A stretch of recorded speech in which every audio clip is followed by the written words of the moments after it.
Personel unit Opsnal Polsek Manyak Payet berhasil meringkus seorang bandar narkoba jenis ganja. Seorang pria berinisial RU, 48 tahun, di rumahnya di Dusun Darul Falah, Kampung Masjid, Kecamatan Manyak Payet, Kabupaten Aceh Tamiang. Selain meringkus pelaku, petugas juga mengamankan barang bukti berupa 21 bungkus kemasan besar ganja dibungkus dengan kertas warna coklat.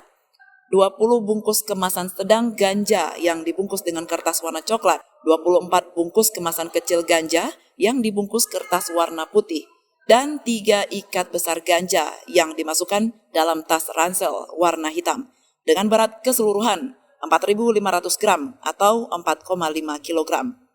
Kapolres Langsa AKBP Muhammadun melalui Kapolsek Manyak Payet AKP Jamaluddin Nasution mengatakan, kasus peredaran narkotika tersebut terungkap atas informasi dari masyarakat yang resah dengan bisnis haram tersangka yang sering melakukan transaksi di rumahnya.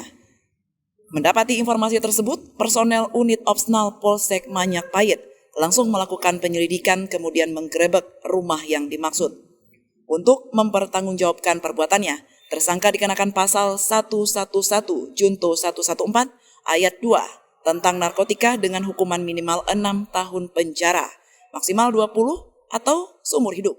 Kita mendapatkan informasi dari masyarakat bahwa di desa tersebut sering terjadi transaksi narkoba. Nah, untuk itu saya berikan kepada anggota reskrim untuk melakukan penyelidikan.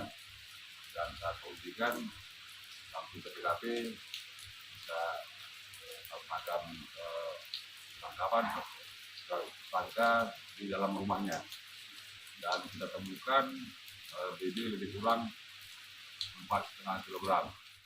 Dari Langsa, Selly Novita melaporkan untuk Puja TV Aceh.